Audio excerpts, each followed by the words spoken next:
I want to start off by giving all praise to Yahweh Hashem Yahushua, by Hashem Makor Kodash. Double honors to the apostles and elders at Great Millstone that rule well. Salutations to the hopeful elect, pushing this word in sincerity and truth across the four corners of the earth. And I just want to come back with another quick lesson, all right, about just, bearing your cross in this thing, man. All right, Spirit of Yahweh Hashem Yahushua is going to create, many adversaries. It's going to create many enemies, and it's going to be in your own household as well. Those who, say they have all this love for you or whatever, they're going to become your enemies. And it's not always, you coming out, how when you first come in, you coming out the scriptures on them, nigga, you eating pork, It's just going to be the way that you start to carry yourself.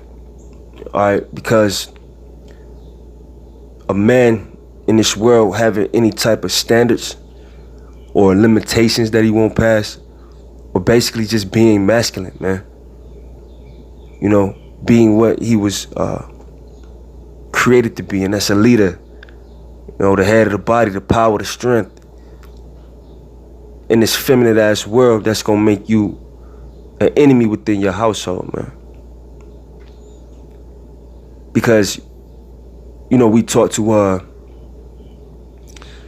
be what they call gentlemen or nice guys, basically,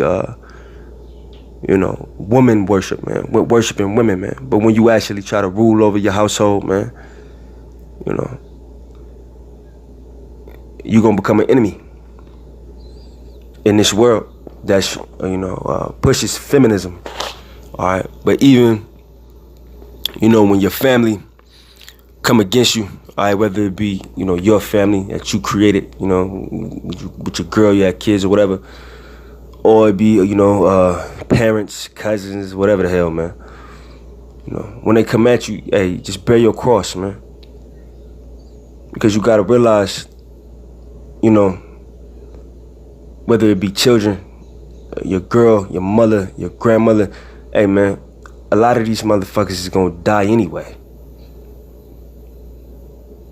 Unless the Lord has mercy on them through you.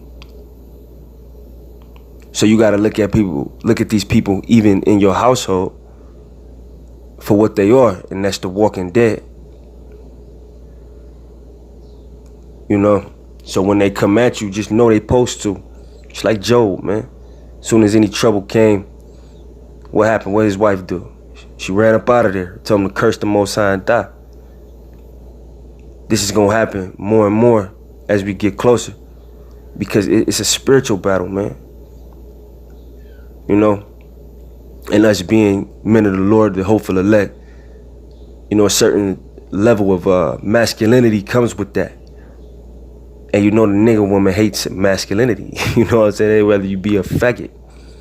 All right, so that's one of the terms that, may happen for a lot of brothers in your household, man. I'm gonna start at Matthew 10. I think it's like 36. No, 35. Matthew 10 and 35. For I am come to set a man at variance against his father, and a daughter against her mother, and the daughter-in-law against her mother-in-law. And a man's foe shall be they of his own household.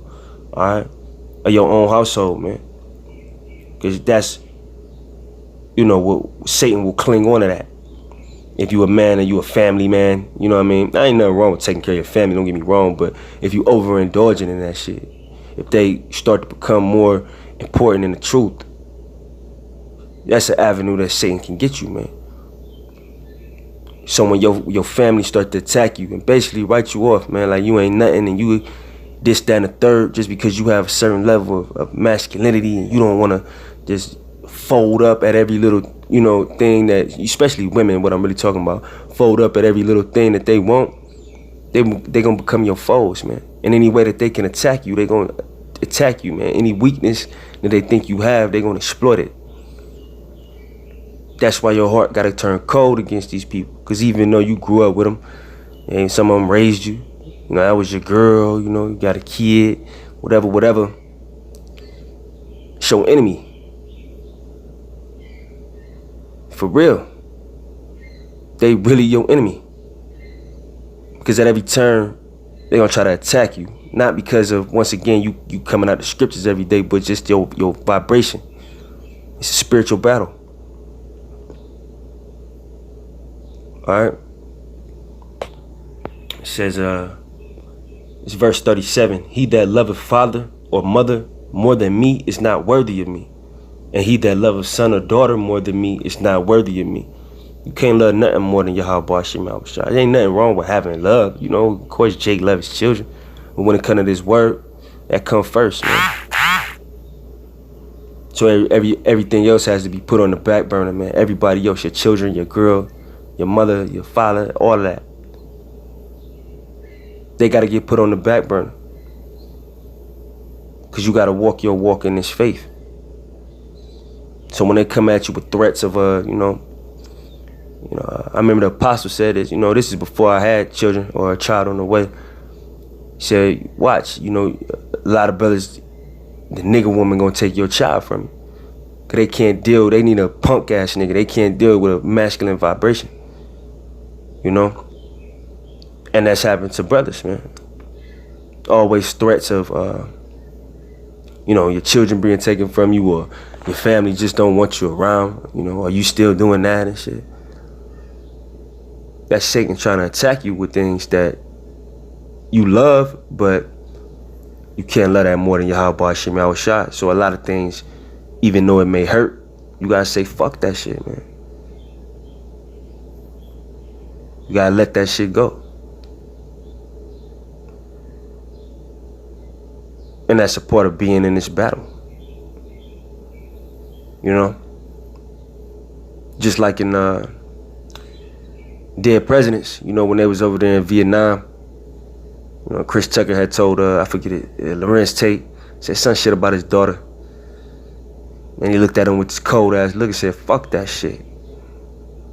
I worry about that shit when I get back home. He was in the battle. And that's how we gotta be in this battle. Anything that may deter us, no matter how much we may care or love, care about it or love it, fuck it.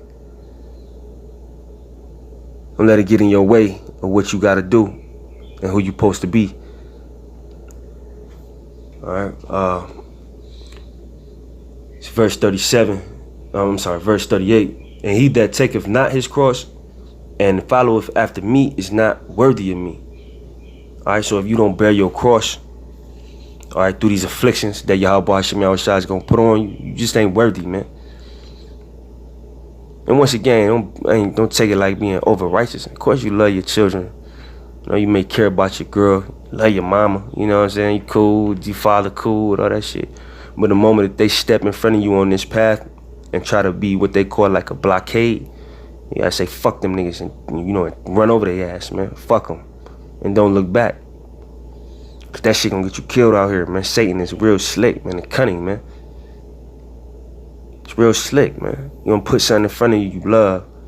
Something that, for most people, if it's taken away, it'll put a hole in their chest. And even though it may put a hole in your chest, you gotta bear your cross with a hole in your chest. You gotta keep going, man. Alright, that's what this is all about, man. Getting your ass knocked down and afflicted and having a heart, being blessed with the heart to get back up and keep the faith and keep believing. Alright. But I'm gonna have the 1 Peter.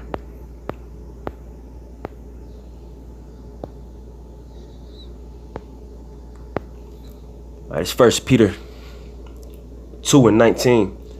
For this is thankworthy, if a man conscience toward Yahweh endureth grief, suffering wrongfully. You gonna endure grief, man. You know what I'm saying? It's a grievous thing, man. Not doing the work is grievous, but being in this place is grievous, man. It's always some shit, man. I challenge anybody that ain't even in the truth, man. You ain't even gotta be in the truth. What day you done woke up and didn't have no grief, man? You wanna think about something, a fucking bill or something. It's this whole shit. That's what this place is set up for. This prison camp, America. All right, for the Israelites to go through hell and realize that they need Yahweh Hashem Yahushua. All right, it says suffering wrongfully, and you gonna suffer wrongfully a lot in this thing. Okay, I go back to the standards. It's just certain shit you can't take as an Israelite man. And, you know, chiefly the nigga woman, she hate that, man. Cause all these other niggas out here, you know, they'd do anything. These pussy begging niggas, you know, they'd do any goddamn thing, you know. And a woman say, you know, like that, like that Jodeci song, you know, you everything I need, man. That's the spirit of these niggas, man. You know, that's their spirit, man. Whatever they woman want, hey, yeah, okay.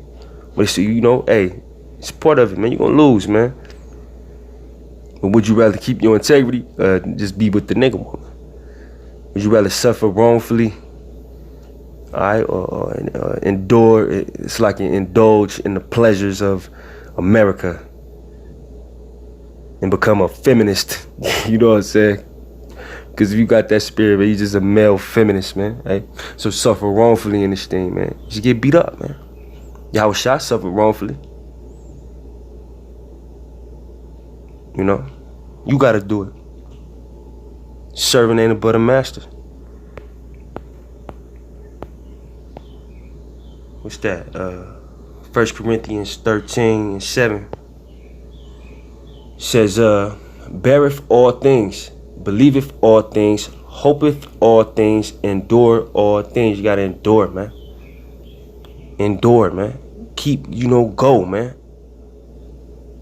Get up and go. You know, like them niggas, them hooping niggas, you know, play through injuries and all that. We gotta play through these injuries, man. These, you know, these blows we take, man. We gotta play through them injuries, man. You know, and don't be, you know, you don't, like when somebody, you know, just with the sports analogy, when somebody got a injury, they not grimacing all the time. They not showing you they pain. You gotta take that shit and just go, man. That's what a soldier is, man.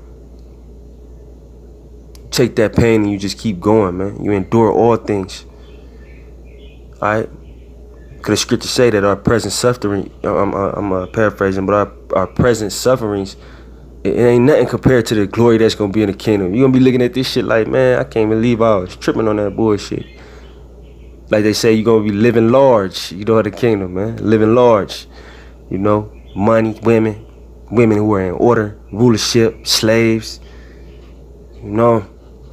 And ultimately, you know, above all things, the love of Yahweh Hashem Yahushua will be, you know, bestowed upon the whole nation again. So this little shit ain't nothing compared to who you call God, you know, being back in your corner. If you an Israelite. Alright? I'm gonna get 2 Timothy. It's 2 Timothy 4. 2 Timothy 4 and 5. It says, but watch thou in all things, endure afflictions, do the work of an evangelist, make full proof of thy ministry. You see, enduring afflictions is a part of making full proof of your ministry. You know, of course, doing the work, going out, you know, doing videos during the week, you know, just adding on to this truth. That's a part of it, yes. But enduring afflictions, seeing how much pain you could take in this thing, that's a part of making full proof of your ministry. So whatever, you know, afflictions you may be going through, that may be weighing on your mind, shake that shit off. You don't have them moments, you know, with them demons on you when you worried about shit and you, damn, can't believe this. Man, shake that shit off, man. You gotta always be able to snap too, because we in this flesh. So when certain shit happens, it's gonna plague you, your mind a little bit, but you got, like they say, snap too. Gotta snap back to consciousness. True consciousness, not that black consciousness. You know, snap back to consciousness and no, okay, this is just the situation I'm in. I'm gonna wait till Yahweh Hashem Yahushua come get me. Endure these afflictions to make proof, full proof of your ministry. Alright, so I hope that video was edifying. With that, I'm gonna say shalom.